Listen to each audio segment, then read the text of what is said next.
Et même au niveau de certaines institutions, il y a eu le renouvellement du contrat entre les institutions de la République et la compagnie Corsair et l'hôpital américain.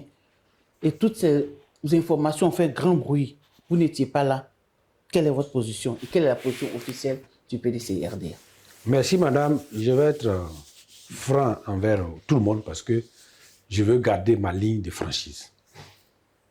D'abord, il y a eu une déclaration du groupe parlementaire qui a expliqué la position et c'est la position du PDCI-RDA. Donc, je ne peux pas aller en dehors de ça.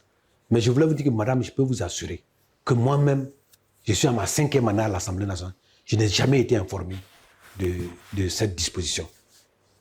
Donc, vraiment, je découvre ça et mes sentiments de politicien sont les suivants. Mais on nous parle de renouvellement. Oui, juste que vous découvrez ça. Moi, je dis, je découvre ça. Moi, j'ai fait plusieurs fois des missions en France. J'ai fait en titre personnel.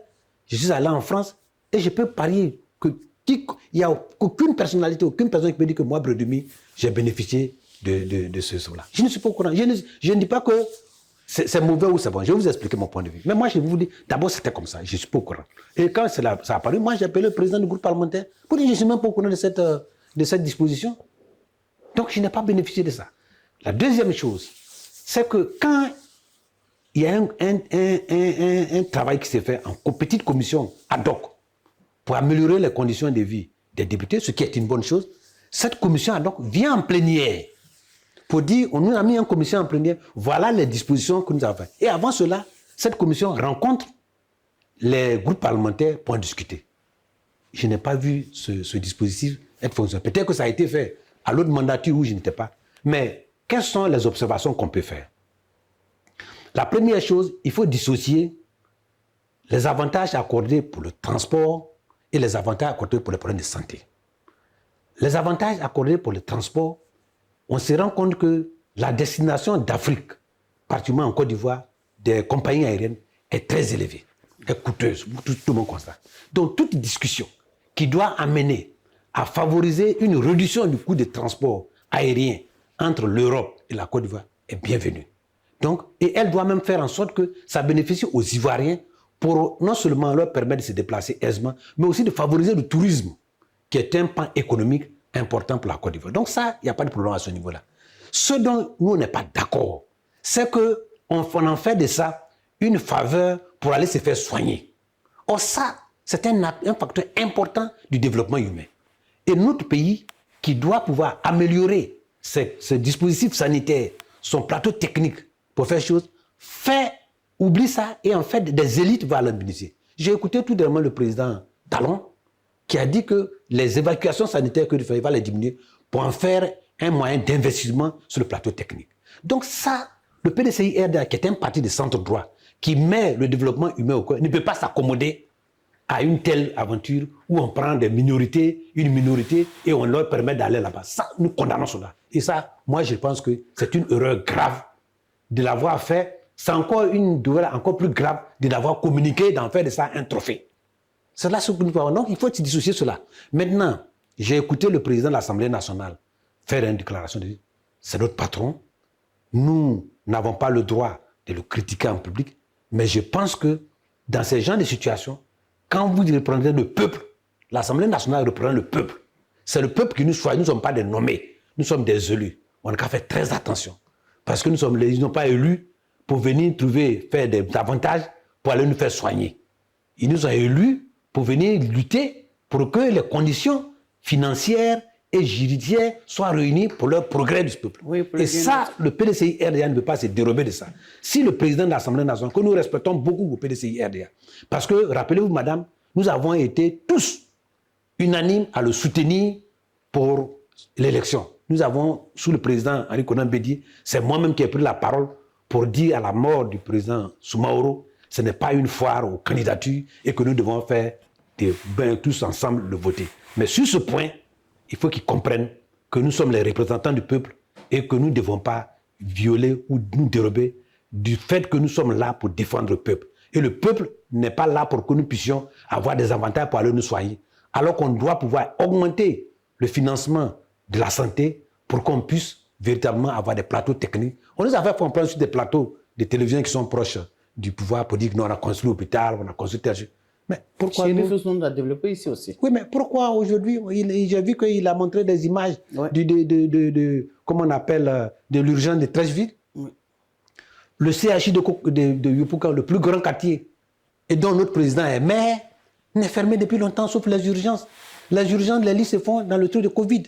Donc je pense qu'il faut qu'on se batte plus tôt pour améliorer ce plateau. Qui n'est pas heureux de se faire soigner ici? Et puis ce qu'il faut dire, madame, et nous, le PDCI RDA, c'est notre force. Nous partons du public et du privé. Nous partons dans un hôpital, on veut qu'on aille se soigner à frais réduits dans un hôpital privé à Paris. Pourquoi ne faisons ceux qui ont l'argent, qui en ont ramassé à plein?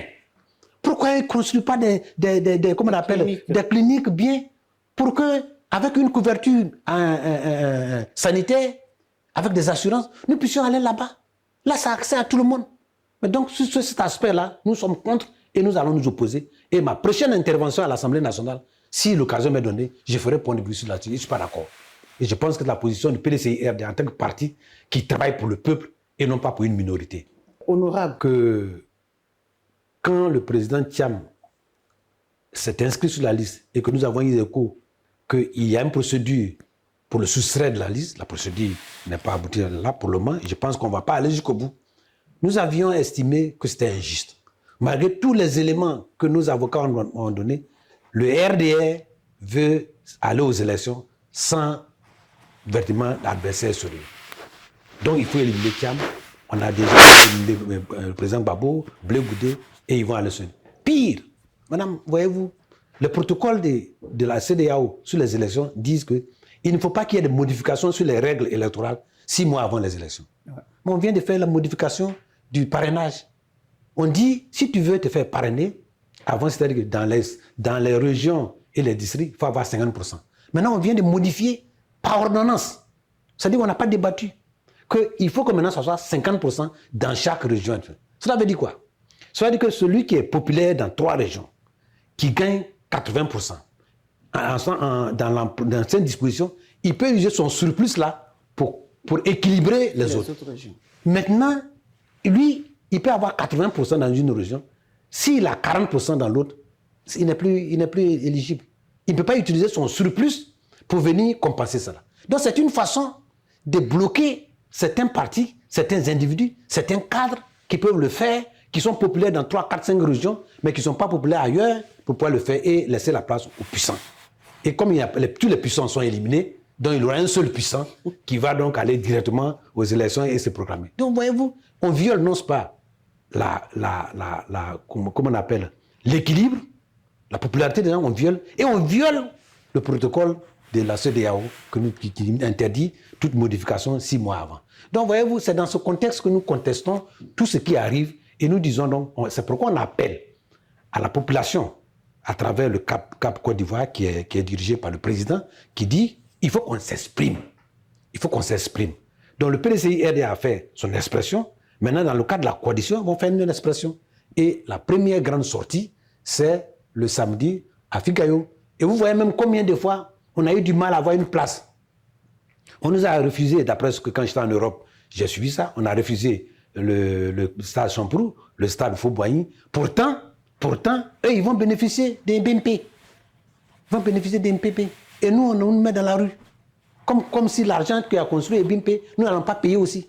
Alors que c'est des crédits que nous tous on a subis. Vous avez vu que par la construction des BNP, le scandale que ça a prouvé, avec des prix exceptionnels, d'après le porte-parole du gouvernement, des prix exceptionnels. Et donc tout ça là fait qu'on est dans un contexte où vraiment on veut museler l'opposition. On veut museler tous ceux qui ont moyen de voix différentes. Et ça, je pense que c'est un danger pour le pays, c'est un danger pour les Ivoiriens, c'est un danger pour la suite de la région. Et on doit se ressaisir. Ils ont fait 15 ans, alors qu'ils devraient en faire 5. Madame, ils vont en parler. C'est pas moi, c'est parce que le Cap Côte d'Ivoire ne suis pas le porte-parole, mais nous sommes partis. Mais voyez-vous, on veut faire un 4e mandat. Moi, fils de Kwasi Bredebi, moi j'ai battu campagne pour le oui pour la Constitution. J'ai battu campagne. Et le oui disait que le vote de la nouvelle Constitution ne donne pas une rupture avec l'ancienne. C'est-à-dire, s'il n'y a pas de rupture avec l'ancienne, ça dit qu'il n'y a pas de 3e République. Et cela, ça ne permet pas au président de faire un autre mandat que de faire 2 mandats. Ça a été dit, c'est avec ça que nous on a fait campagne. Dès qu'on a voté ça, ils sont venus. Maintenant, on est dans la troisième république. Si une république n'est pas en rupture avec, si un mandat n'est pas, comme on appelle une constitution n'est pas en rupture avec la zone, c'est que c'est la continuité. Bien sûr. Donc, voyez-vous comment on trompe le peuple à travers des choses. Et ça, ce n'est pas normal. Je pense que si le RHDP, le RDR-RHDP, se revendique vraiment du fautisme, il faut qu'on revienne à la raison. On a fait un mandat, on en a fait 2, on en a fait 3, on va en faire 4. Laissons le 4e là compétitif. Laissons le 4e Salut, salut.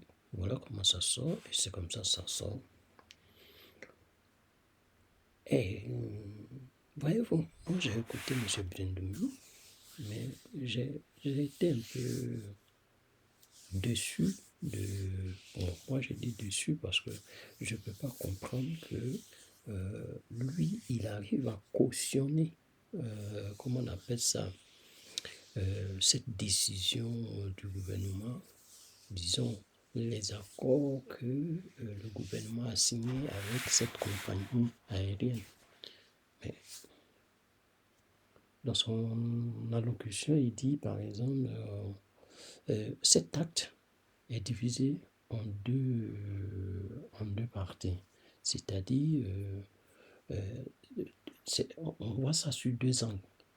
Le premier angle est que du fait qu'ils ont créé, ils ont signé ce partenariat avec cette compagnie, ça permettrait aux Ivoiriens et aux touristes de pouvoir circuler à moins coût.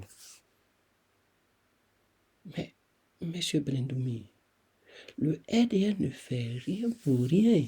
Le RDR, tout ce que le RDR fait pour son avantage, fait pour lui. Le RDR fait tout ce qu'il fait. Attendez, je vais mieux expliquer parce que là, il dit, le RDR ne fait rien pour rien. C'est-à-dire, tout ce que l'acte que le RDR va poser, c'est toujours à son avantage. C'est toujours pour son bien, pas pour le bien du peuple. Pas pour le bien du peuple. La preuve en est que tu es à l'Assemblée nationale, tu n'en sais rien. Et tu n'as même pas bénéficié, tu es allé en Europe sans toutefois bénéficier de ça. En temps, ça a été fait depuis fort longtemps. Et ils ont conclu tout le marché. Et disons, ils ont signé ces machins-là, disons, ces accords-là, tout récemment. Tu as vu? Et tu es parti en Europe sans ça. Et tu penses que le RDR s'occupe de ça. Dans tes dits, jusqu'à la fin de l'émission, tu as parlé de choses, les CHR ne sont même pas équipés. Voilà des trucs urgents qu'on devrait se préoccuper. On doit même se préoccuper au lieu de signer des accords farfelus qui ne fait que, comment on appelle, sécuriser les arrières. C'est-à-dire que demain, s'il y a, comment on appelle ça, si le pays, il y a une crise dans le pays, les gars vont pouvoir s'échapper le plus vite possible. Parce que c'est une compagnie étrangère, ce n'est pas une compagnie nationale qui sera obligée de, comment on appelle ça, stationner. Non. Mais M. Brindoumi, non, là vraiment, tu me prends... Non, tu m'as un peu, je peux dire, un peu dessus pour cette réflexion, parce que il y a plus urgent, au lieu de penser à ça. Si au moins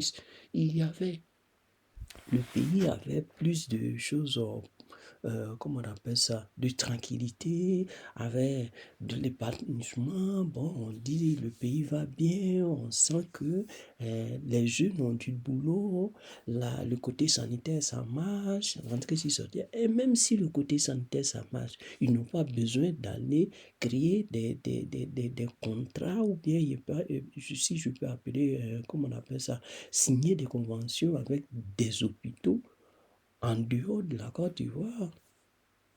Et c'est ça le problème. C'est ça. C'est-à-dire que les gars, ils s'en foutent du peuple ivoirien. Et on ne peut pas cautionner ça. Donc quand il dit non, d'une part, s'ils ont fait ça, c'est pour que le tourisme continue à... Non, tu es là en Europe, là, ces gars-là, ils t'ont pas aidé. Peut-être qu'ils t'ont fait comprendre d'une autre manière, mais c'est pas dans ce sens-là.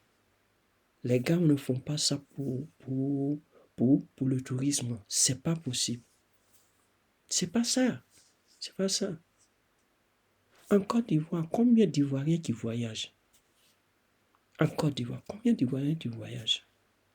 Qui voyagent avec l'avion. Qui voyagent avec l'avion. Bon, vous, les élus, combien de fois vous allez en Europe? Combien de fois? Ça, ce sont des questions qu'il faut se poser. À part ça, prenons l'Ivoirien lambda. Ça, c'est des questions qu'il faut se poser. Combien de fois l'Ivoirien lambda réussit à manger par jour au lieu de signer des conventions, au lieu de signer des traités pareils? Monsieur Blondimé, n'accordez pas de crédit à ça. Parce que si vous, un haut responsable d'un parti politique, vous dites ça, eux, ils vont croire, ils vont continuer dans le même sens, ils vont toujours continuer. Et ça, c'est pas bon. C'est pas bon. Vous ne pouvez pas cautionner ça de cette manière-là pour dire non, il y a deux volets. Donc, le premier volet, c'est-à-dire qu'ils ont fait ça pour que ça peut aider le tourisme, et ainsi de suite.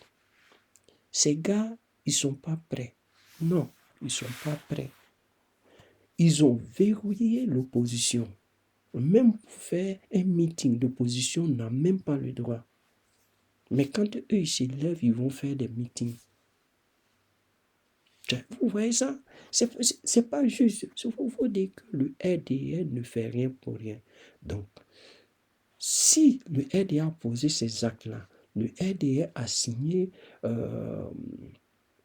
des accords avec ces compagnies-là, il faudrait que vous sachiez que ces accords-là, c'est pour le bien. C'est-à-dire que eux, là, ils sont prêts, étant donné que les élections approchent, les élections présidentielles approchent, ils savent que aucun Ivoirien ne veut encore à la tête du pays, donc il pleut, il neige, ils doivent partir. Mais comment ils vont partir? De manière catastrophique.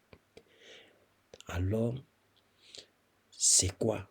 Il faut préparer ses arrières. Voilà comment ils préparent. Selon vous, qu'est-ce qu'ils vont faire? Selon vous, si aujourd'hui le pays brûle, ils vont faire quoi? Ils vont rester là pour dire que nous sommes les fils de ce pays, donc on doit continuer à résister. Non, les gars vont se chercher, ils vont prendre les clics et claques et via, ils vont partir. Ne soyez pas aveugle, monsieur Blendon.